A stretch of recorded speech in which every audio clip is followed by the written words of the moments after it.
Okay, and we're back, Uptown Films podcast. And today we are joined with Shaun Seneviratne. He is a filmmaker and educator based out of New York. His debut feature film, Ben and Suzanne, a reunion in 4 parts, debuted at the South by Southwest in the narrative feature competition.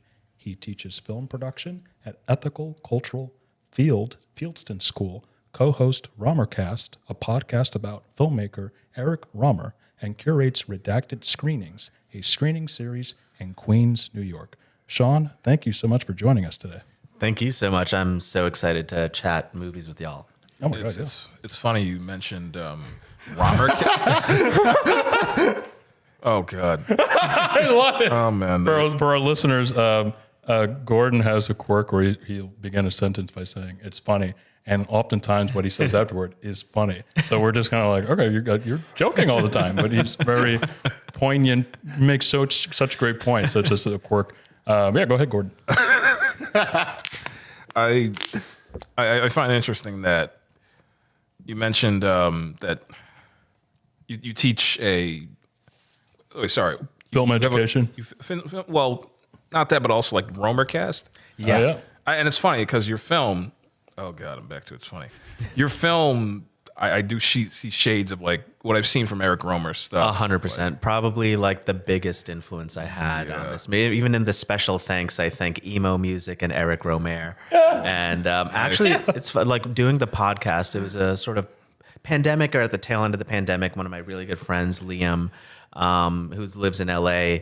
We were just like, we're so into Eric Romer, and we're like, let's just do a podcast where we watch every Eric Romer movie and talk about it.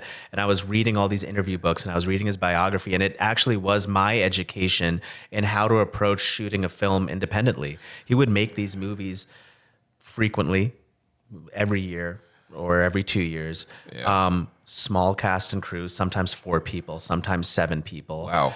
And they're so good and they're so beautiful, and the plots just like move in a really interesting way. And they just feel like fictionalized documentaries. And so doing Romercast really was sort of me, in a way, studying for getting ready to shoot my feature. That's beautiful. Yeah. And this is your debut feature film, premiered at South by Southwest. Yeah.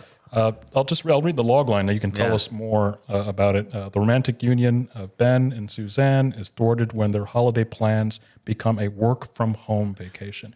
Really, just already there. It's like contrast, conflict. Let's go. It's going to be explosive. Yeah. Tell us about the origin and the process and making it. Tell us about your film. All right. So, I mean, it's been a 14-year process. I saw your posts on Letterboxd. Yeah. My sort of like a future obituary or something like that, right? Yeah, that was great. It's been such a long journey, and so let's see, the best place to start. I was in a long distance relationship in 2009. My girlfriend at the time was in India, and she was working at an NGO over there, and we were together for the summer. And we decided to do long distance, and everything was like so perfect, and really thought, all right, like we could do this, we got this. And of course, distance sets in, and it wasn't awful in that time, but things happen. You're not as close in the same way anymore. Yeah. And then I just thought, okay, well, as soon as we see each other, I know we're just gonna like snap back into it, and we're just gonna go back to normal, and it's gonna be great. And that wasn't the case, And we see each other, and there's something there, but then there's also like, it makes you realize when you're separated from someone, you do need some time to readjust a little bit. It's almost like when you see old friends too. Like maybe that first hour or two is like a little bit awkward or weird because you have to kind of fill the space. Yeah. Right.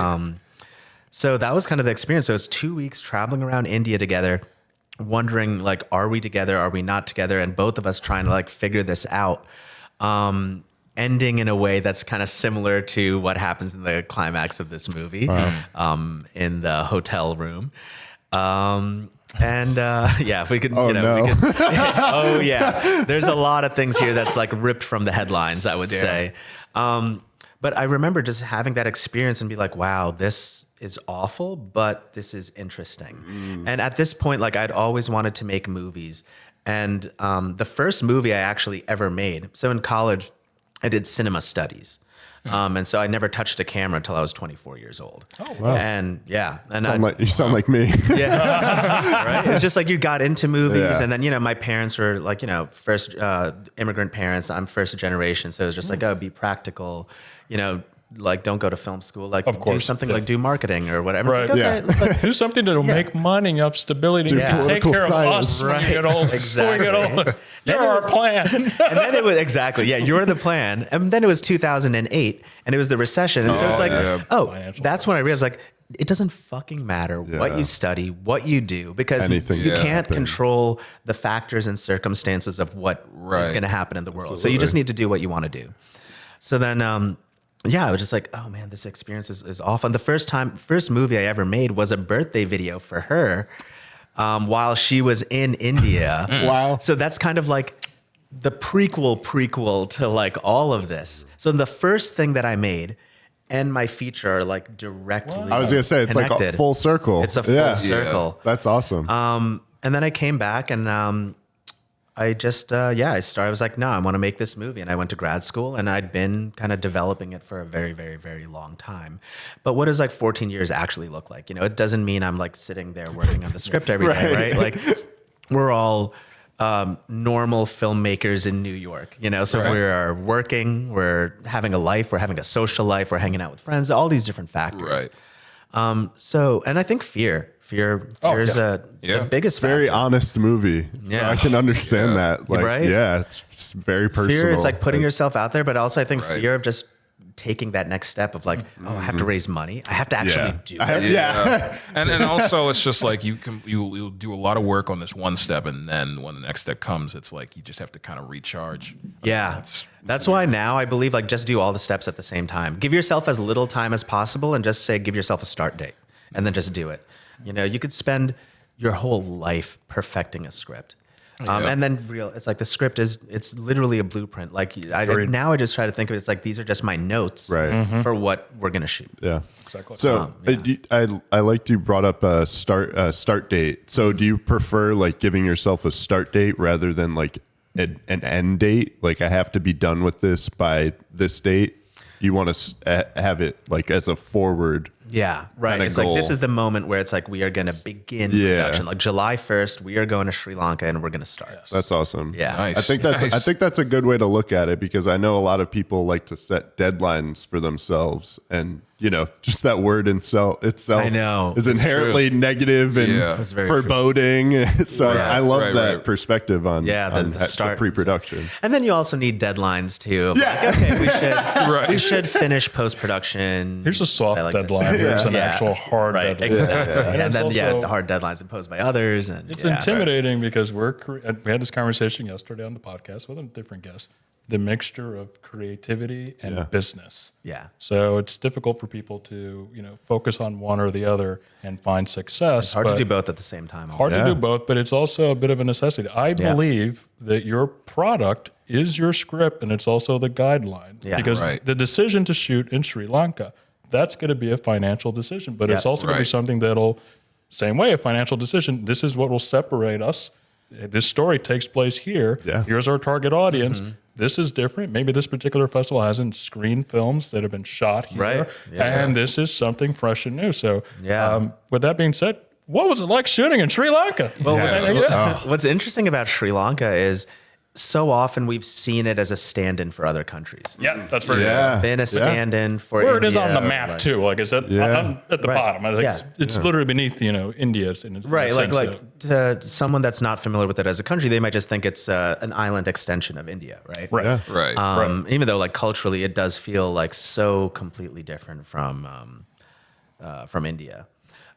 Sri Lanka, it was great. I'd love to give a little backstory on how Sri Lanka even came to be, because for the longest Nice. time, it was going to take place in India. And that's because that's where the experience had happened. That's where right. went, and I'm a Sri Lankan person, and I was feeling like a fish out of water in India, where everyone's looking at me thinking I speak Hindi, and I don't at all. And my white girlfriend did. But then we'd go, and then she'd be treated like the foreigner, and I'd be getting like the local cost of going to like the Taj Mahal, for example.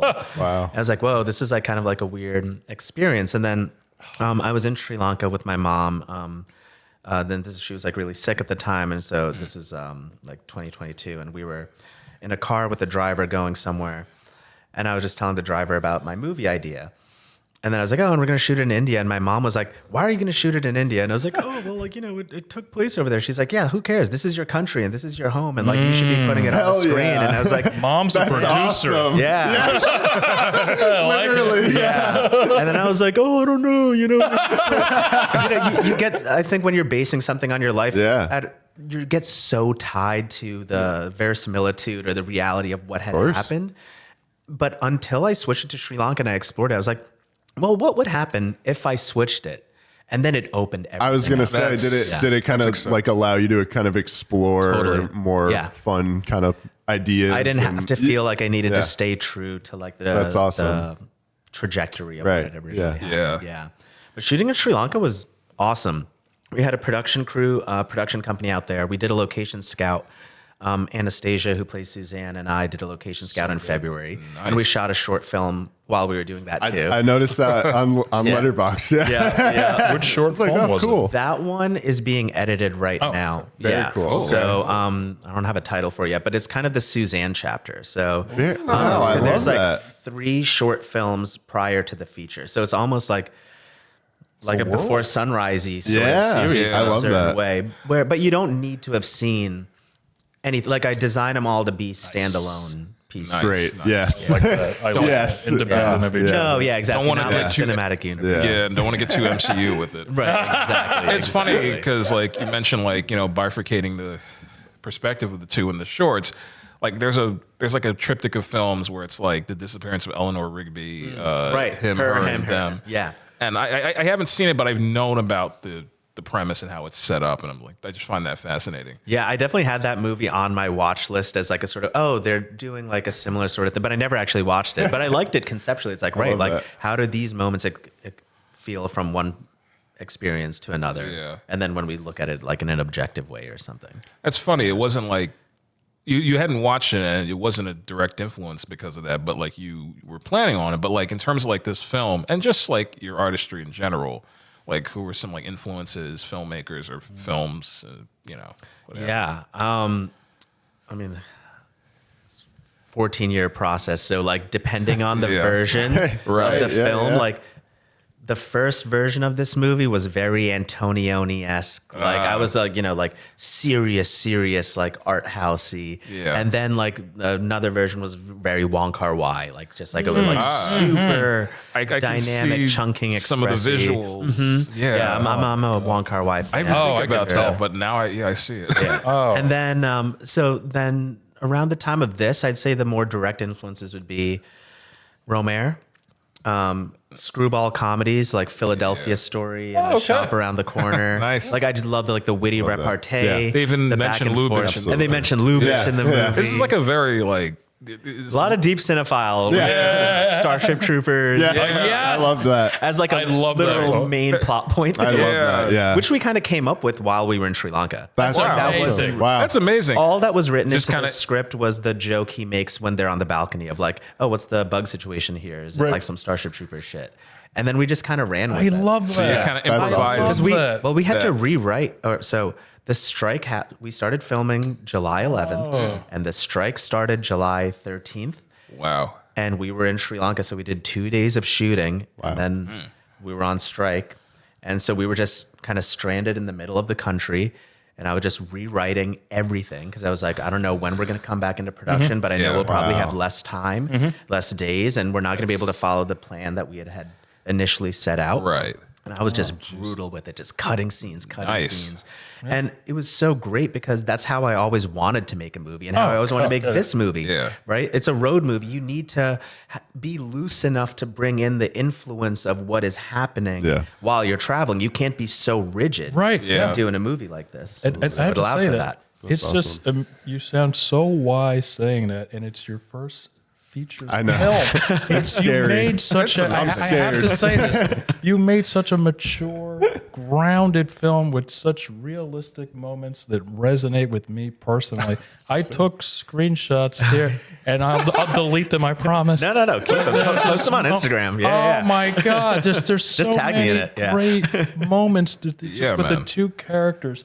The fluidity of the blocking, so natural. Oh, yeah. And then the blocking where they're structured in such a very, I want to say kind of like claustrophobic Geometric. Yeah. space. Yeah. So And I well love the done. 4x3 frame. Oh, Yeah. I was like, That's were you the other shooting thing micro that- four thirds? What were you shooting on? We were shooting on Alexa Mini. Oh, that's great. Nice. And then we shot on Bolex 16 Ah. millimeter. So all those Oh, yeah. interstitial The street moments, scenes, like right. It literally was so beautiful. hand cranked. Was. But what was cool, I rented that Bolex. That was the one piece of gear I rented from the US. I was Right. going to ask about the logistic. Oh yeah. We could definitely talk. equipment. Like we've jumped around a little bit, which is like totally cool. That's how my brain works too. But at some point, let's put a pin in that, like how to Yeah. return back to that. Right. It looked like something from the 70s and some of those yeah. exterior scenes. The lenses. What lenses? We used RE Ultra Primes. RE Ultra Ultra Primes. Primes. Yeah, but then we tell. put diffusion on it because they're kind of sharp lenses, Right. and I'm like That averse Zeiss to look. sharpness. I don't like sharpness. Yeah, Okay. I want things soft, and I want Yeah. things like kind of filmy looking, and so Yeah. we put Promis diffusion in front of it, Nice. and that's how we shot like all the digital stuff. And then for the Bolex stuff, what was interesting, the Bolex was PL mount. So we were able to use our cinema lenses, and we had this like ingenue 25 to 250 millimeter Wow. vintage zoom, like the same shit like Kubrick used in The like, Shining. oh, Yeah. wow. You know, that's didn't like this Altman big- use that Yep, too? it's such a good lens, and so that's when all those big zoom shots that we do is all on that Yeah. That's awesome. 25 to 250, and that has an inherent softness to it because it is an older lens. Right. But yeah, it was funny. It's like there's some of those scenes, like there's the moment where we travel to Sigiriya, which is like the big giant rock. Yeah. So Oh my amazing. Rock God. fortress. Oh my God. It's like Machu Picchu. Breathtaking. Yeah. Right. But we were going up, and we did that day. Definitely. That was during the strike, so we didn't have the actors.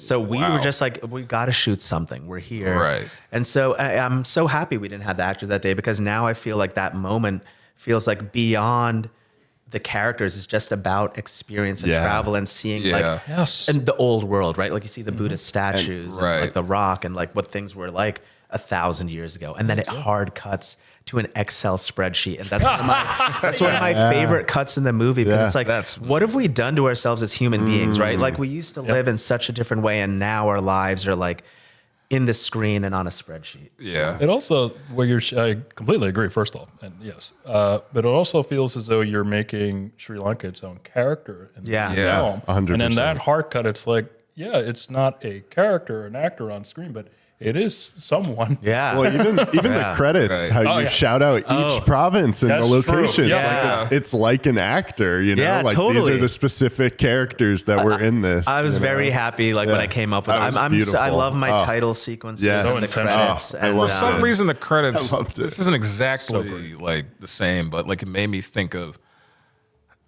It made me think of like a Clockwork Orange, like the multicolored. Oh, cool. But you know what's Yes. weird? Like, isn't there a Juan Kar-Wai film that kind of like took that idea, like visually with the credits? I could be wrong. Maybe because or it Wong could Kar-Wai be- is also Godard influenced, and I feel like my credits loves- were very Godard influenced. Oh. So like that probably is that yeah, like I that's can probably see. the connection. Yeah. And then the Kubrick titles are also Kubrick was also the other big. You going back to influences. Yeah. Shining. Like it might sound weird because this is not Right. The cinematography. a horror movie, Right. but like I think The Shining is also a story about a relationship Yeah. in flux and changes that are happening in isolation and what happens when you're in isolation. So that whole third act of the movie where they're in the hotel is Yeah. kind of very, very Shining. Also, was it All like work and no play. Yep. Oh my god. Suzanne, Suzanne. Jack That's Torrance. hilarious. How have I never made that line connection? Yeah. But also, That should be the log line. That should be the wow. Suzanne, we're on Oh my vacation. No work brain. what did Wait, I that's tell you literally when the I'm log working? line, All or the work- tagline. That's Yeah, the yeah. tagline. All work and no play. Make Suzanne a dull girl. I didn't want to go that far. It's funny because, like, you know, also you have like the title cards, which day of the week it is, or which like day. I like which that. day, yeah. I like China. that. Like day Think cards. of time. Well, so structurally, I was kind of thinking like the structure of a diary, right? Like, okay, so when you're when you're traveling, like so many different things happen throughout the day. You know, you go to this place, you go to this market, you have a nice meal, you have a nice laugh, maybe you have like a little bit of a tiff. So I would just kind of think like, all right, what are the bullet points of like every day and structure it like a diary. Right. And so it's kind of like, okay, through memory, like what are we going back to and being like, oh, what do I remember from that day of the experience? I can totally, now that you say that, it's like unlocking the movie. I'm like, oh my God, that's exactly what it is. That influence came from The Shining with their day cards, Yeah. and also a lot of Romare films like The Green Ray will have these like just a title card with what day of the month it is. I got to brush up on my Romare because I've only seen 2. I've seen Chloe in the Afternoon a while ago, which I thought was quite great, and then I recently saw Suzanne's Career, which was like amazing. Oh yeah, like so that's like one of his first, or that's like his second one. Second movie. Yeah. I highly recommend the 80s stuff. It's part of the comedies and proverbs cycle that he does. Nice. And they're so funny. And those are the ones that he made even more sort of like independently. I mean, Suzanne's Career was very independent, but like Chloe in the Afternoon was like a little bit bigger. Yeah. But yeah, the 80s ones, Boyfriends and Girlfriends, Four Adventures of Renette and Mirabelle. Green Ray. Yeah. We have to like catalog all of this and make it into a social. But yeah, we can make like a list. list. Yeah. You're watching Uptown Films, so keep watching films Uptown. Hey there, I'm Nicole Tay, and you're watching Uptown Films. Hi, my name is Shaun Seneviratne, and you are listening to the Uptown Films podcast. Hi, this is Alvaro Franco, and keep making films Uptown, and please keep showing Uptown some love. Hi, my name is Zayn Lindsay, and you're watching Uptown Films. Hey, this is Christopher Hall. Thanks so much for listening to the Uptown Films podcast. And again, I must continue to applaud you for, again, just the structure of the film. Yeah. And I love that this is something really great for young, aspiring, independent filmmakers. Make sure your characters have strong opinions that differ. Oh my God. Right. Yes. I was like, oh my And God. unlikable characters. Unlikable, because it's like loving the unlovable. And I love, in kind of like a diary fashion, it's like each day, it's like, oh, I'm not addicted. Like, I'm not working. It's just a thing, and it's just like two vices go. And Right. Different let's vices. do this. And then they like constantly will like so butt good. heads I didn't even over catch that, but like yeah. philosophical beliefs. Yeah. Like I think of the scene where like, you know, she's like, well, I essentially like suggesting an, I guess, nihilistic point of view of the world. Yeah. Yes. And he's just like, well, like just seeing When they're that in bed and they're in The separate optimism, Right. realism. Yeah. And Yeah. just seeing it the hit clash, me like- talking about again the I don't want to. Wait, you want to have kids? Like, I'm sorry. Right. I don't mean Oh to my make this God. personal. I mean, There are a we lot can of make things it. in my I personal don't life. believe in so TMI. I don't believe in TMI. So I'll Then talk about I have anything. to say, watching this, I was like, Shaun knows my romantic life. Shaun knows he's writing my romantic life. That conversation is end, literally like ripped from the headlines too. Like my wife and I, you know, like that's like the conversation we've had. Yeah. We talked about it, and then it's like, wait, are you going back on what we agreed? Like, what are you doing? Like, Right. Yeah. But it's like this. Well, so my belief is that it's feel not that as bad. well. It's not bad to fight. You know, and I think in relationships, like So well said. there's this idea of like you conflict. You can't have conflict. It's like no, we're two different people with different points of views and perspectives, and it's healthy to be able to talk and debate that. And then at the end of the day, you're able to like understand each other and move on. And I Right. like having all these moments. And then you see the moments where that bring them together, and then the moments where there is like a philosophical divide in what they believe. And the beats are so well done. Like, just a terrific job of making it uniform, certain rhythms. I love they're walking for so many distances, traveling, and then they finally collapse. I And love that I moment. went, It's like want to get a hotel dinner.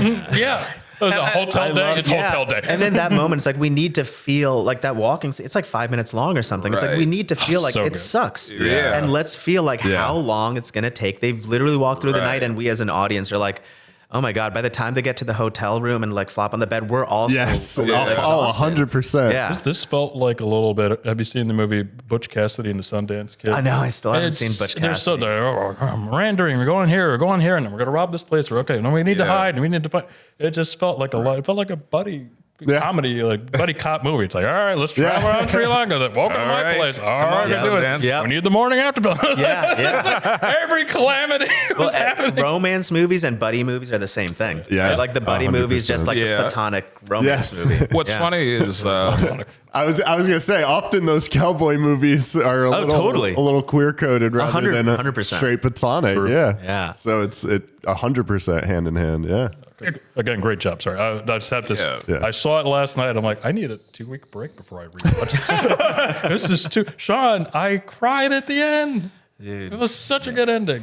Thank you. And it's the ending I wanted, but No, sorry. To contrast Greg's reaction, I was wait. oh, sorry. I don't know if we're going to end up spoiling it. Oh, yeah. I'm not going to spoil. I'm just. I cried at the end. I will spoil it. Fast forward like 30 seconds if you don't want to hear this. I was like cheering when it ended. I guess I won't spoil it too much. But I think what's so impressive for me is that oftentimes I have trouble getting into a character's shoes if I personally dislike somebody. Like, I did not like Suzanne throughout this entire movie. I was like, she's the worst.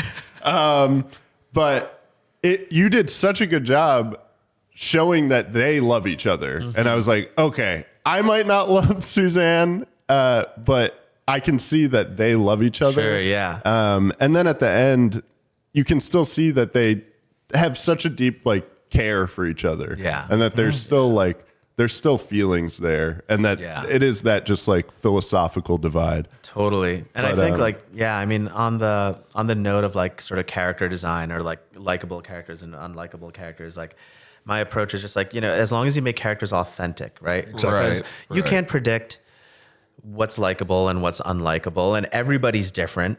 And there's people that I meet that I'm like huge fans of, and people that I meet that I'm like, oh, like we don't really vibe. And I'm sure people feel that same way about me as well, right? Yeah. And so we can't control that. And I think like as filmmakers trying to be like, all right, well, I'm going to make my character likable. Then it's like a little cloying, or you're doing like Save the Caddy sort of like things. And it's just like, no, it's just like, just be as authentic as possible. And like, people that gravitate towards a certain character will gravitate towards them, or vice versa, or watch it in a different way. But when the first rough cut of the movie, I screened with my students. They were my test audiences. I love that. I love that. Yeah, Brooklyn Steam Center. Shout out to Brooklyn Steam Center class of 2023.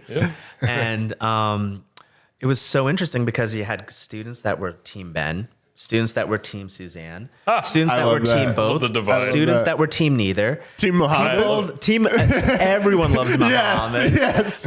People that then switched, and I was like, this is great. It's like, you could watch this movie with 4 friends, and after you leave, you could all have different allegiances and reactions to the movie. Absolutely. And different feelings about that ending of like, oh, this is like bittersweet, or it's like, this is good. They're making the right choice doing what they need to do. And you can have like productive conversations about it, because I feel like times when people get in like screaming matches over a movie, and don't get me wrong, like passionate debate and like even like aggressive debate can be very valuable, but I'll see like likability isn't okay. Their likability can be very valuable, like artistically within a film, but like if that makes sense. But like not liking a character is just as equally necessary, like to explore in art. And not liking a character doesn't mean you can't like recognize their humanity, right? Even if you want to just like grab and just shake him and say, "What the hell are you doing?" You know, like it's like, Ben, stop being so horny. Ben, yes. But you laid it out. He had a legitimate reason. And I'm like, come on, it's a vacation. What are we doing? Greg's like, I'm still deep in my emotions.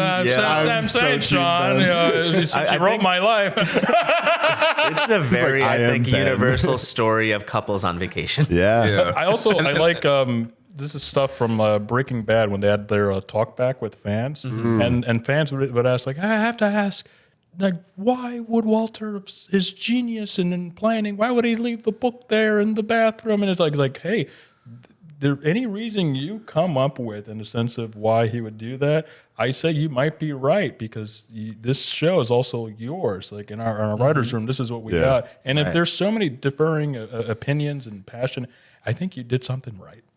So the fact that you had like 4 different audiences, like, team this, team that, neither for it's just great. And the actors really pulled it off. Oh, I think yeah. this is something else for indie filmmakers. It's been a 10-year Your relationship with them. Oh, wow. Okay. Nice. Yeah. I Could was you gonna ask elaborate? about the chemistry Oh, please, building? Yeah. Your actors pulled it off the script, the page. Yeah. So just terrific. I mean, it's literally, this movie is ours, right? Like, this is Nice. theirs as much as it is mine, because we've been, I had the idea for the movie, and then I had a short film, and it wasn't until I cast it, and then I met Anastasia and I met Sathya, and then brought them together, and we did this chemistry read in a very funny way in my apartment, where I locked myself out of my apartment. So we did it in the staircase of my apartment. And it was like, you know what? I think it was like such a wonderful moment, because it's like, hey, listen, we're all in for the ride. Like, this is how we're starting. So funny. I love it. But like, that's when it's like, right, like they brought the characters to life. It was all abstract. And until you cast, that's when you see like what it can be. And then you notice things about your actors, and then you incorporate Right. that. And, I've sent them so many drafts of the scripts. We've had so many meetings. Right. So like, by the time we were filming it, they're just like, they've lived with it for so long as well. Yeah. And would be like, they know when I'm like trying to be funny. They know when something's supposed to be a joke. They also kind of have understandings of these characters of like, I really feel like Suzanne wouldn't do this, or Ben would do this. I love that. And so it was amazing. It's like a true like product of like that long-term collaboration. How long are your character bios, or did they write their own character bios? What was that like process, script work good before question. the Yeah. acting? Character bios. I don't know if I've had written character bios like on my own, like in notes apps and stuff, but I don't think I ever shared it with them. I think it was sort of just like we worked on it, we'd have conversations, and then, I don't know. I think like sometimes some of that stuff gets a little too intellectual, and it's like putting a lot of effort in something that's not going to be on the screen, where it's like, if you let action drive your story, then that's what reveals character and more than backstory. So I'm just like, no, let's just start the movie. And then we get this one moment, and then the next moment builds on that, and then the next moment builds on that. So the way I like to think about movies, or the way I like to make movies, is like dominoes falling. Like, here's the first domino, and then that hits the second piece. Not this like, okay, all setup needs to happen here. Then we have all development here, and then we have resolution. It's like, no, just follow the thread. One thing happens, then another. That's pretty amazing. It's very organic. I like the approach. Yeah. And also, wait, were you just going to say, man? No, you go for it. Well, it was a question I had. Even though this is like a relationship movie, you also have just an observation of a culture, socially and politically. And given that, like, there are many things in a relationship partially hinge on like these debates philosophically, even though that's not the only thing for sure. I find it interesting, like the scene where he's talking. He's basically asking her what she does specifically, and essentially, It's a good question, Ben. It's a good It's question. a good question, man. Because, it's like your parents, like, you ask your parents, like, hey, Mom, Dad, what do I do? Do you know what I do? They won't know, really. Everyone knows just kind of the gist of what people do, even if they're partners. he's a money guy. Yeah. She's Finance. Right. Maybe he didn't really want to know exactly what she did. Maybe. Maybe it didn't matter Or it's as like much. so friggin' confusing. It's like someone explains it to you, and you're just sort of like, it's all abstract, so you just kind of glaze over. That's kind of how or they'll talk about I it. took it. They'll talk about it in an abstract way, just to kind of circle around from like what it essentially is, which is not, something Just that's debt rather collection. banal. Yeah, she's essentially a debt collector. I guess in her case, she'd be circling around that because she'd be trying to avoid feeling like she's a hired hand. She saying it knows out that loud, that's yeah. the case, and it's depressing. It's like you go to try to do something good and meaningful, and like, put your values out there into the world, and then realize that goodness couched in any sort of thing tied to capitalism will always sort of still be tied to capitalism, right? So it's like on the surface, like a lot of these NGOs do have these like relationships with banks, and then it seems really good, but it's not charity. It is a loan, Right. and that loan needs to get paid back, and that loan is so small and by like American standards, but Microloans, it's huge, and you hear these like awful hard. Like I did so much research on I was about to ask. Yep. like what happens like these NGOs and like with the farmers. in India and stuff like that. And there's a particularly insidious thing that's been done. There's something they call like a self-help group. And so basically it's like a loan cohort in a village. Yeah. And so it's like a pool of loans. And if someone is defaulting on the loan, everyone in the community acts as pressure to pay on you to pay that loan back, because everyone is going to get affected, right? So they're essentially weaponizing the community against an individual by putting them in the same loan pot. And then this awful story of like a woman that drowned her 2 kids in the well and then killed herself, right? And it's like, this is that's the other side of this stuff of like what happens on the other end. Yeah. It's really, really sad. And there were versions of the movie that touched on that stuff much more in like this, in a more serious way. And then as the tone changed for the movie, I kind of just sort of allude to like, yes, here's the problem with micro debt, but not get into like the suicide stuff. Agreed. Right. How is that threading that needle between the political and the personal? We always talk about this now, and it's like, it can be a tedious conversation in the sense that, I mean, the film discourse can get so bad faith. Yes. And, shoot, knocked over a water bottle. Oh, well. And it can sometimes feel like you can make something feel too impersonal by leaning into political, and sometimes you can make something feel too small by leaning too far into the personal. Like, how is it to thread that needle in this? Is that... I think knowing that it always needed to be rooted in like their travel and their story and their relationship, and I had no interest in being didactic. Yes. And I didn't want to make a film. It's like, this is the point of this. Yeah. And it's like, no, that's like part of her experience and journey. Right. And then she makes a very strong choice towards the end that is also like a bold choice for Suzanne. I was scared. Yeah, right? I was like, Suzanne, you can't do that. But then it's also just like... There's a lot of times I said that throughout the movie. I love that we just have the Ben stand-in over here. It's so funny. Well, I mean, there was that scene going back to the loan where he's translating, and he's like, "Well, she's saying that you told her to go to the bank." Yeah. And also, I don't know if there's going into the political inference here. As I was watching this, I'm like, "Well, this is beautifully written that you're staying temporarily at your employer's home during your vacation, and then this creates a scenario where your employer's like, yes, salud, bless you.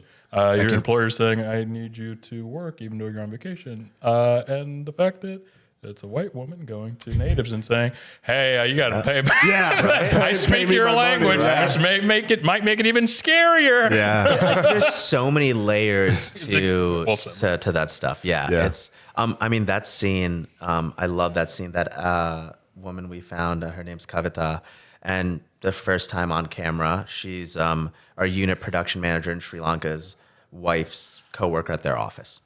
And then we were just looking for like a woman that spoke Tamil, and she came from Colombo, and she was like so sweet, very like the way she comes across on screen at the beginning, like that's truly her. And I think her performance is so powerful, like the way she looks at Anastasia. And then at first she's like calm, but then she gets like really firm with it. And then just like, I mean, it's also so funny because like Ben, it's like translation. And it's like this 3-way thing. But pretty much like all the actors in Sri Lanka are non-professional actors. They're my cousins, my stepbrothers. So good. So indie. Yeah, so indie. Who was Muhammad? Muhammad was our driver on the location scout. Wow. He's so great. Wow. And then we were like, I didn't want an actor. I wanted like a real driver. And then we were hanging with him and Low rider. and so that's his actual favorite song. Oh my God. That's why it's in the movie. I was actually That's like why cackling. I'm paying $15,000 in licensing rights. Wow. That's crazy. It's worth it, though. It's such a humane moment. So the moment that inspired that, when we were doing the tech scout, we were driving from the middle of the country, we're like the Sigiriya side, and we were going to the beach side. It's about a 6-hour drive. Nice. So we get in the van, We're drinking like beer and cider in the van. It was like me, my wife, Christine, our DP, Molly, assistant director, producer. Sorry, really, sorry to interrupt. Was there anybody filming like behind the scenes footage? We Will have there be some a documentary. We have about some behind the scenes footage. I need to like compile everything. Yeah, Sean, we need that. Yeah, because No, that we sounds did. like a great road movie I in know. itself. to see you guys Unfortunately, traveling. that footage I don't think we got. Oh, okay. But we were like drinking like beers and ciders in the back of the van. Our driver, of course, was not. Disclaimer. Disclaimer. And then we were just like listening to music, and he was playing "Low" by Flo Rida, and we were playing like Alice DJ, like all this stuff. And then we're just having this fun time. Everyone's laughing, and then a truck comes and just like side swipes and knocks his side mirror like clean off. Wow. And then like we stop, and then there's almost an altercation between him and the other driver, and then we sort of settle everything in like a half hour. Oh, it's scary. And then we get back in the van, and it's very, very somber. Stop. And then I'm just like, all right, Muhammad, if you could hear one song right now that'd make you the happiest person in the world, what would it be? And he's like, no song. And I'm like, okay. And then we sat in silence for 4 hours. Like literally the rest of the trip, nobody talked. We didn't say anything. We just like drove in silence. 4 hours of silence is a long time. Truck is a big mood killer. Yeah, Oh my god. totally. So then that's when like Truck we were got an doing that argument. scene. Yeah. I was like, oh, well, we should just do Low. And how funny would it be if the radio, it's not actually, because they don't have Low. So he just starts doing it, hearing them go through this moment is like, you know what, like let me lighten the mood for them. Yeah. Muhammad is so nice, so cool. My girlfriend and I actually started singing Low. We had to pause it and like rewind it because we were just like, low. So it was. I'd love to ask you, what was fun. so you watched it with your girlfriend. Yeah. What were the conversations that you all had as a couple watching it after? So we're actually an interracial couple as well. Mm-hmm. So it was a lot of like, what the fuck is Suzanne doing and saying like right now?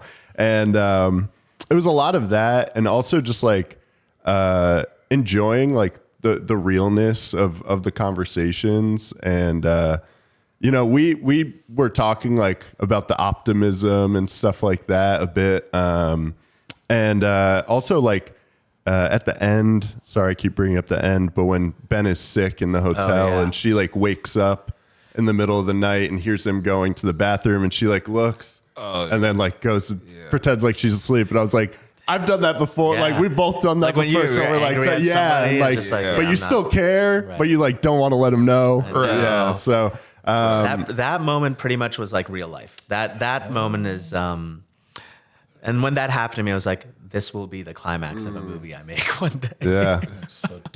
It was beautiful. I think watching it with a partner is a great experience. And it's just like, it's so fun. We were like, man, we got to go to Sri Lanka. It's so beautiful. I Oh my highly gosh. recommend folks go to Sri Lanka. The plane ticket is a little maybe expensive to go. It depends on the time. You could sometimes get it for like $1,100.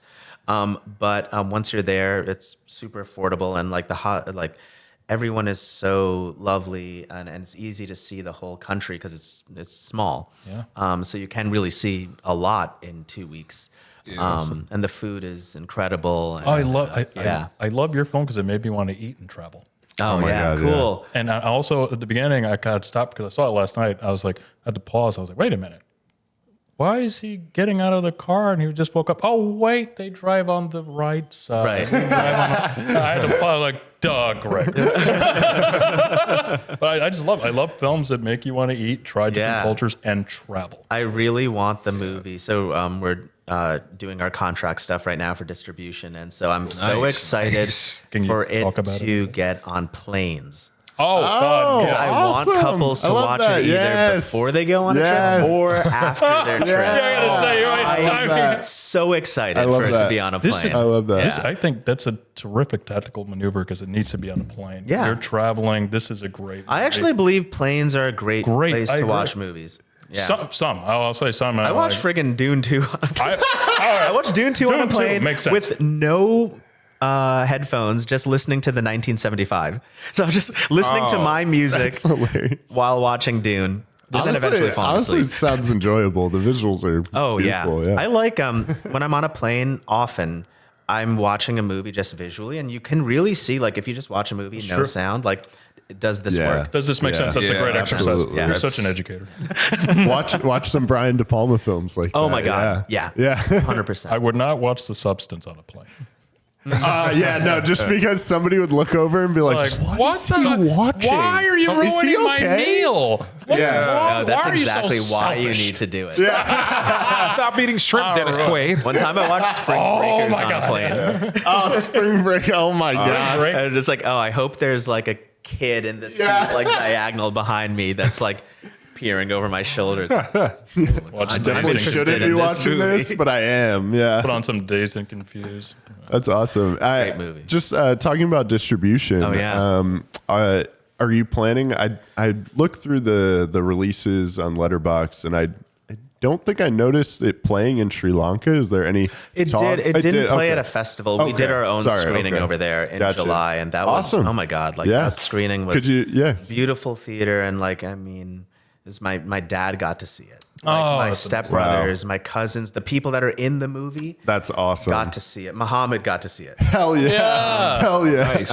It was, and it's like we packed up this theater and like got awesome. a lot of. It's not just cast and crew, but like, you know, got the word out to Community. different folks, and it was amazing. How many I don't know, people? it just felt very. It's like 120. Did you? Yeah, Did you like get fully any sold out. any feedback from like community members afterwards? So they were so happy with how Sri Lanka was depicted, and they kept saying it's like this is a movie about real people and real things that happen, and Yeah. especially in Sri Lanka, so many movies are either soap opera feeling, Right. or it's like the American imports Right, or right, Indian right, imports, yeah. right? So which is like much more like, you know, high stakes narrative. Hollywood style Right. things, Yeah. or soap operas like teledramas, Right. So yeah, they were just really, they got it. That's beautiful. Yeah. That must have been incredible. It was amazing. Yeah. Just like, yeah, like having like my dad watch it. Yeah. You know? I'm like, yeah. That's My dad awesome. was with me for the traveling of the movie too. So he's retired. He lives in Sri Lanka Okay. now. And my stepbrothers, my stepbrothers are in the movie. One of them's the pool hall guy. Oh, nice. I like that scene. Yeah. I thought something was going to happen. I was right? like, I was looking over to Gladys like, what is this man doing? yeah, at in first I was front like, of him? beautiful. Like, Beautiful. I was like, what's going on here? That scene actually extend like the way we initially. I'd had versions of it written where it like does lead to an altercation. And I was like, I don't think we need the fight. And then it gets to a point where there's like a verbal tiff between them. And then I was like, you know what? Let's just have this moment be about them winning. yeah, I was gonna say, I love that he Yeah. just like beat his ass, And the dude then sucks. like, yes, Oh, he does that? Okay, cool. I could tell the way he was holding it. And I was like, he had good posture. That was Yeah. funny. He's like, no, you need to get lower. Like, dude, that's not how you hold it. It's so funny because I was just like, yeah, and then you'll play pool, and he's like, oh yeah, and that's how you say brother, and he's like, oh yeah, I'm very bad. I was like, perfect. even better. perfect. yeah. Yeah. Can we get into the languages in the film? Oh yeah. Multiple- Yeah, could man. you expand on the use of multiple languages? But Totally. Yeah. So in Sri Lanka, there's two main languages. There's Sinhala and then there's Tamil. And then for a long time, there's like a civil war strife in the country from like the 50s till like 2009 or something like that. oh, wow, look at the timing then. Yeah. Yeah. It's like 14 years ago, you. Yeah. So it's just right. Yeah. No, that's true. That's true. So yeah, I just wanted it to feel like, so many movies I think about like Sri Lanka, or whenever Sri Lanka comes up, it feels like it needs to be about like the war or reference that in some ways. And I'm just like, how do we just, it's like, my experience of being in Sri Lanka is like people are just like people like getting along and like Love that. doing what they need to do. It's like, yeah, like let's have people that are speaking Sinhala, people that are speaking Tamil, Ben being South Indian and Tamil speaking, and then feeling like, oh, I was thinking if we were in the North, then I'd be able to speak a little more of my language. Yeah. But then I don't know, it's just like all the different ways language can interact with other languages and Right. translation and how that works and culture and identity. culture. Yeah. With the language, I mean, how it's used, like there's like this sense of like displacement. Yes, like where totally. like I can understand this or I can speak this, but she can't, or Right. she can speak this that I can't speak. Yeah. And then we don't subtitle it. Right. Because then, I was as gonna an ask audience, about we that. should experience it like a Westerner. Like we That's are right. traveling. That's what I was. Yeah. And if you do know Tamil or if you do know Sinhala, then you know what these characters are saying. Otherwise, you're Yeah. watching it like an American. Right. Yeah. No, I love that. For me, the operative word in your movie is binary, because you have this couple, intercultural. And there's that part where she's like, "It's not everything's this binary." Exactly. And therefore, everything's a clash. There's othering within othering. It's like I'm from here, or I'm like I know this. No, I'm actually from here, and don't you speak this? No, I don't. Right. Yeah. Like, can you translate? It's like that's complicated. Yeah, right. I felt that. I was like, oh my god! If I was dating a woman, she'd say, can you translate that in Spanish? I'm like, some. Yeah. Right, like they just like it's like you complex 100%. thought with like financial lingo. It's no, I don't know those words. Sean, I am Ben. You wrote my story, damn it. It's so funny. Let's do the remake with you. There we go. And then like, maybe it's like one of those things. It's like a cover song, and you just like remake the like same. that. It's Just like, give me a cameo, with dude. different characters Or different. or you cameo in the sequel, but you like instead of identify with Ben, you're like, "Hey, fuck you, man!" And it's like the irony. I have an idea for like a series sequel that I'd want to do. I just need 30 seconds. That's all. It would be in New York, and the premise of it is Plan B did not work. And it's like a baby mom situation. Wow. They're separate and they're not together, but they have to be together. And it's a movie exploring friendship, because I feel like every movie explores a different thing, and this movie explores reunion. The previous short. So yeah, the way the shorts work is like the first one is called Tourists, and that's them separating, going to the airport for the first time, and that explores separating. And then the second one is called The Chill of Loneliness, and they're having a long distance date night on the phone. And that No one's sexting? no sexting, no sexting. And see, you need to sext. It's healthy. It's a healthy thing to do. There were discussions of that going on in the apartment last night. Yeah, I think it's interesting. So then that movie was about separation, right? So the first one's the act of separating. Then this one is like, what does separation look like? The Suzanne movie, which is the one we shot when we were location scouting, is going to be about isolation, when you're alone. And then this one is reunion. And so the next thing I'd want to look at is friendship. What does friendship look like? I love that. Yeah. Is that I know this is structured in 4 acts, but was that the 4 parts, was that kind of your thought process in the shorts as well? Not at all. Okay. I made the first short thinking like, okay, this is the one proof of concept I need, and then I'll make my feature. And then, more time comes, and it's like, I'm going to do another short. I'd like to explore this aspect of the story. And every short is a chance to test out a different style. Right. The first short, I was like, it was a non-linear thing, and that was when I was thinking I was going to be more non-linear in the script. The first drafts of the script were very non-linear and very Kar-Wai feeling, and like that kind of like earlier Godard, like breathlessy, handheldy stuff. Nice. And I love that. I Yeah, I love loved all that the handheld at the handheld beginning. shots, And the shooting in the airport, that opening scene, I was like, how the hell did he do that? That was the first thought. Yeah, how did you shoot in there? And there's a guy walking like, in the foreground, and I was like, what he's like, yeah, I mean, so good. everything. I mean, this was the lovely thing about having like a proper production company in Sri Lanka. It's like, we can't do it. We're not doing this guerrilla style, and everything was permitted. Everything was above board. Like when we did the fireworks scene, like streets were blocked incredible. off. I was and like, what? oh yeah, we could talk about that too. Yeah. What's the name of the company? Nice. VisionWorks LK, and they're freaking amazing. Shout out to Michael Magala. He was our line producer over there, and just like no stress. I mean, stressed about lots of things, but I felt like everything was handled. That's like there was awesome. one moment where the cigarettes that we had purchased were lost. We lost the production cigarettes. And then we were filming, and we were about to film the balcony scene because we had to film out of order because of the strike. So then we returned back to that location at the end of the shoot. But we had lost the gold Korean cigarettes. And then all of a sudden, cigarettes showed up. And he called someone, and someone drove from Colombo 2 hours away with Korean cigarettes. Wow. That's Wow. incredible. And then we're about to shoot the scene, and cigarettes are there. It's like, wow, that's good producing. And That's so awesome. The airport stuff, it's, the military was there. We had like liaisons with us, and we just had the permits to do it. And we had like 4 hours to do the interior, and then the exterior one, the second shot that was a tough shoot. Because the blocking, it's so complicated because it's tracking on a dolly. I love you're using your fingers, It's by the way. jibbing down. It's zooming in while Ben needs to get his head right in the window and Priyanthi needs to get out right on cue. All So these good. things need to happen Right. exactly. And we did like 13 takes, and that was like, we went into overtime, and I made the mistake. Like, we were doing so good on time that day, and I was like, yeah, I think we're gonna like finish early. And Don't say that. yeah, filmmakers that are listening, never assume you're gonna finish early. And the minute you say that, you are gonna go into overtime. Yeah. You will It's not the finish announcer's early. jinx. Yeah, yeah. This guy hasn't missed a free throw in 100 attempts. Field goal. Rick. Exactly. Don't announce. Don't announce. Was the government in Sri Lanka very supportive or favorable? We were Did you have to, we were like, kind of what did you have to nervous do? because I was like, oh man, we have like stuff like that's related to sex in the Yeah. movie. Yeah. And so you had to submit the script to the about to National ask. Film Council in Sri Lanka, and they have to review the script. And I was telling our producer, I was like, should we like take this stuff out just so it goes through? He's like, just let's submit the script as is, and then let's take it from there. And No then, redactions? no redactions. Wow. But then we had like the person that was with us the whole time. So we had like the person with the National Film, we had there every day. Wow.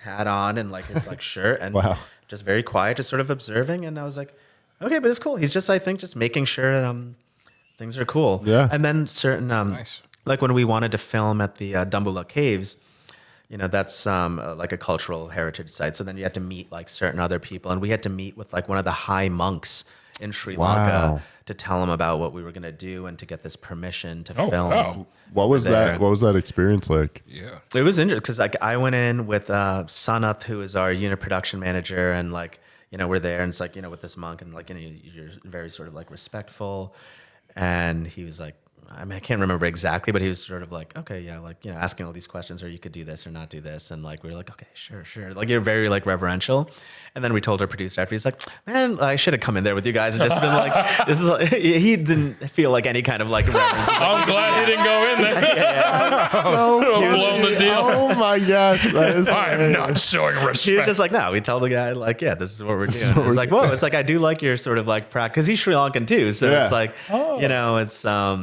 yeah, like we have our on the ground producer that was here in the US, Duran, and he was not able to come to Sri Lanka with us. And so Michael Magla, our line producer in Sri Lanka, is Sri Lankan. And so he was, but yeah, he's unafraid.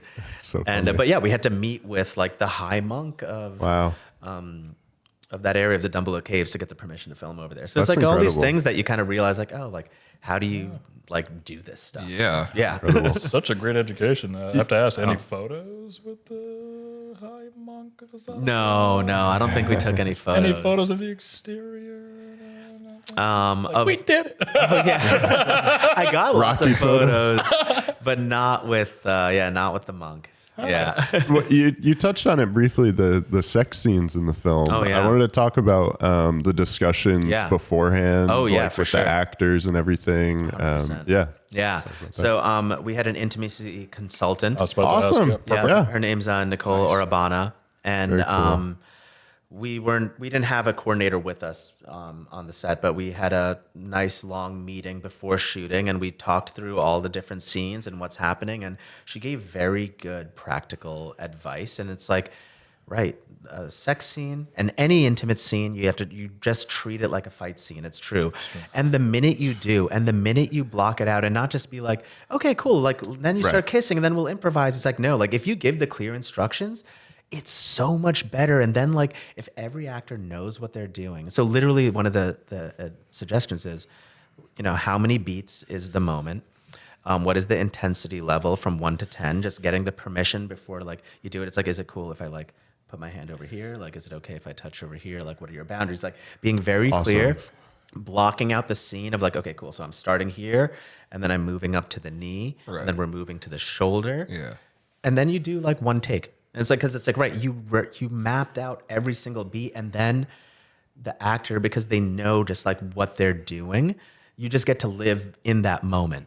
And it's like, it's beautiful, actually. It's like, it doesn't hurt the scenes you're trying to do. It makes it better. That's awesome. Yeah. Yeah. I love that. That's awesome. I know for a lot of indie films, often that is something that gets overlooked. For sure. In a way that can sometimes make people feel like uncomfortable, or it's like, I have to go along with it because production's happening Right. now, so we just got to do it. But And that's also happened with big pictures. I know. Yeah. Yeah, Spike Lee had some issues in the 80s. You know? It ends with us. There's a big big story going on with that. Yeah. But you know, I'd just like you to maybe dispel maybe some myths, like it's a budgetary constraint, or you know, anything that might. You know, any, you know, kind of reasons that somebody might give for not hiring an intimacy consultant. You might not be able to hire the coordinator for your entire shoot, right? Or maybe you don't even necessarily need it for your entire shoot. Maybe you just need it for those particular days. A meeting or something. Right. Yeah. But like, I think just having that meeting with someone that's an outside party where you're all just getting on the same page, and like that meeting could be an hour. 2 hours, you know, if you want to get into every single scene and map it all out. But like, I think it just puts everybody at ease. And like, if you're doing it like for that day, and like, if it costs anything, and like, you know, our friend Nicole like really did it as like a favor to That's us. awesome. Yeah. And so, it's, I think it's just worth it to do, at least to have that meeting, even if you're not able to have it on set. Yeah, absolutely. Thank you. Yeah. I love The that. professionalism and just the education there for independent filmmakers. Right. Yeah. I wanted to ask, you had mentioned proof of concept earlier with short films. Yeah. You made short films. This is a 14-year journey. When did you know you were ready to make your first feature film? So 2020, I was like, all right, it's the time. Now's the time. This year, I'm going to do it. And then, of course, it was the pandemic. Something happened. Yeah. And then I was like, okay, next year, this is the time. I'm going to do it. And then my mom got really sick and ended up passing away. Oh, I'm very sorry. No, thanks. Yeah. sorry to hear But yeah, I mean, it was, you know, I feel like her spirit's in this movie for sure. I agree. Nice. The decision to shoot in Sri Lanka. Right. Yeah. And then the year after, I was like, okay, then it's going to be 2022. And then that was the economic collapse in Sri Lanka, literally like the huge economic collapse, like power cuts for 12 hours a day, oil, gas rationing, which we actually see in the movie too, like with the QR code. Oh, yeah. So that's like, Okay. that's what's happening Wow. over there. So it's like Wow. literally like once you reach your ration, you can't fill up gas. And so they scan your QR code. And so there's that happening. Wow. And the president fled the country and like all this stuff. Yeah, and so it's like, okay. And then it was reaching that point where it was like, I'm getting older, and like if I don't do this now, I'm gonna fall into the deepest depression of my life. You know, like this is gonna. I think like there's a moment that really hits where it's like, no, I need to do this now. It's gonna be bad if I don't, or like this. There's something I think you feel intuitively. It's like now's the time. Like I need to strike, and then you just do it. And I think sometimes like getting to that point of like desperation is like is a great motivator to get your ass in gear and do it, and then overcome fears and just say like, okay, this is when we're going to do it. And I'm not waiting for all that. Like we didn't have all our money until 3 weeks before production. Oh my God! Yeah. Wow. So Oh my God. yeah, it was. Well, so this was like almost And so not you were- greenlit. Yeah. And so you were planning to shoot in Sri Lanka the entire time. Yeah. Wow. Yeah. That must have been stressful. And I put it off till the end because that was the part I was most nervous about because I felt a lot of shame around raising money. And I think I imagine a lot of filmmakers, that's the hardest part to do. It's like, you know, you apply, you know, everybody wants to apply for grants and things like that, right? Like you apply for grants, you apply for labs, and then did something shake? Oh no, it's upstairs. Okay, gotcha. Yeah. I thought it was like, It's like there might be a vendor that does like screen printing, Oh, word. or maybe there's somebody outside moving some stuff. Oh, all good. All maybe. good. Yeah, that could be. I think it's somebody like moving. Oh. Hopefully, they're not doing construction. Better not be. We were chatting about financing. Right. Yes. Getting You were that money. Here, Some raising money. sage advice for Yeah. filmmakers. Being 3 weeks away from 3 weeks production. away. And so I had enough money saved up to get things started. So I pretty much, my life savings, whatever I had, completely spent it all on the movie. Because it's like, you know, put your money where your mouth is, right? Like if Right. you don't invest in yourself, why should anyone else do it for you, right? Like you got to be willing to put your skin in a game. And I actually read an interview with Joe Swanberg talking about it, and he's like, I'm doing things at this higher level now, but like if I could do it and put my money into it so I could own like that rights and points and all that equity, yeah. stuff, like Yeah. I would want, that's how I want to make movies. And I was like, damn, that was inspiring to read. And so I did that. And then I was like, all right, now we got to raise money. And I was so scared. I felt so much shame around like asking money, and you don't know how to get started. Like that's why I think so many filmmakers too do so many labs and grants, because it feels like, okay, well, if I do that, then I get in. But then how many grants are there? How many labs are there? There's not enough grants. There's not enough labs. They're so competitive. And they're so competitive. Then Right. you're just basically like saying like, oh, well, I'll leave my movie's fate up to a contest, essentially. Yeah. Right? Yeah. And you're competing with people who you could be collaborating with. 100%. Right. Yeah, that's so true. That's so true. And then you just kind of, like you get in this like, the lab is not the be all end all. The grant isn't the be all end all, even though they can be helpful. And then I was just like, you know what? I got to reach out to like my friends and ask them like, for small donations. And the minute you ask, people are into it. They're down to help you out, especially if they see you've been doing it for a long time. They believe in you. They believe in the project. And, I had friends that came in, like my best friends, like coming in with like $10,000, $15,000 contributions, and you get enough of those, and then it's able to add up. Yeah. And then we did some crowdfunding through Fractured Atlas, so it was like a tax deductible donation, fiscal sponsorship, Very cool. Exactly. So smart. So then you have people that we have one producer that contributed, like not even like equity financing, contributed $20,000. Wow. So yeah, it's the combination of like my life savings, equity investments, and crowdfunding that pulled together like a $250,000 budget. Wow. Wow. Oh, and I did take out like a $20K loan. I was about to ask, any loans? Yeah. No, I had to take out one loan, and it was like as we were getting ready for South by, just for finishing costs, DCP, like all this stuff. It's like I didn't at that point we were out of money, so I did have to take out. After you finish your movie, you still have things to do, getting it ready for distribution, festivals. I and still marketing. need to raise some money now for like the final distribution costs of just these 2 music licenses. I want to do. Did you actually have to license Starship Troopers? Yes. That's, Oh my God. That's so insane. So TriStar was just It's so annoying. Could you talk a little bit about the copyright process? Because that's ridiculous. I want to live in a world without copyright where like we all just freely take, it's like, it's all just out in the world. Like, let's not be so proprietary. It's this ownership idea that I think is like bad in our world in general. And so private property. Right. Exactly. And so like, Starship Troopers for that sound clip, we got to license that. For the movie poster that we see on the DVD cover, license that. Wow.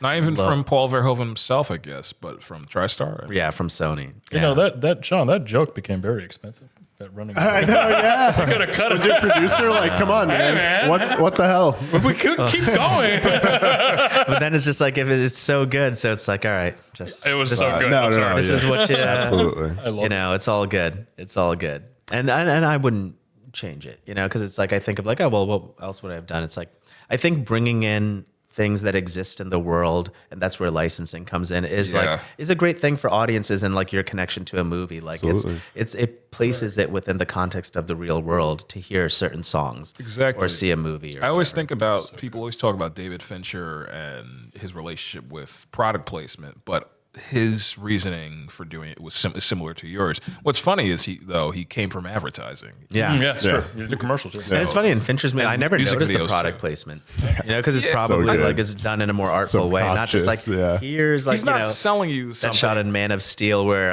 Amy Adams holds the like Nikon camera directly into the frame or something. It's funny because Fincher almost seems to do like the inverse of what other filmmakers do with like product, like iconography, where it's like he's almost critiquing consumer culture. Fight Club. I was literally thinking Fight Club. 100%. Yeah, I'm thinking Right. of Starbucks. And then they think about it Yeah. another way is Tarantino. He invents products. Yes. Yeah. The red apple it's like- cigarettes. Yeah. Tarantino hates product placement, so he just. So he creates different everything approaches. Yes. Yeah. in and of itself. The only references to the outside world are the music. I feel like a big Kahuna burger. And he creates his own universe, like we were talking about. Yeah. Falling into Yeah. the cinematic universe. Totally, it's like Kevin Smith too. Yeah. You know? Yes. It's I gotta fun. say, Yeah. okay. They both love Marvel comics. Yeah. Funny enough. It's true. And it's weird. Like, I find their cinematic universe ideas less annoying than MCU. Right. You know? Thank you so much. Thank you guys. Fun Thank you, Sean. conversation. Yeah. Thank you. Yeah. Great dude. Yeah. Thank you. Thank you for making your film. For real. Thank you. Thank you. I'd love to come back on the show and Please. just want to do an episode not about Ben and Suzanne, but just like Yes. talk about Love to have you movies, back. talk about Brian De Palma's Body Double. Or, you know. Yeah, we got do some a special specialty episodes. episode. I gotta Yeah. watch this Yeah. damn movie because, like, You do. I know, So good. I'm like 8 Love movies it. into De Palma, and I'm Yeah. digging it. If but you do I'm, a like, Body Double curious. episode, let me know. Let me know. Please, All right. yeah. I'll drive up. Absolutely. You have to be on it. Yeah.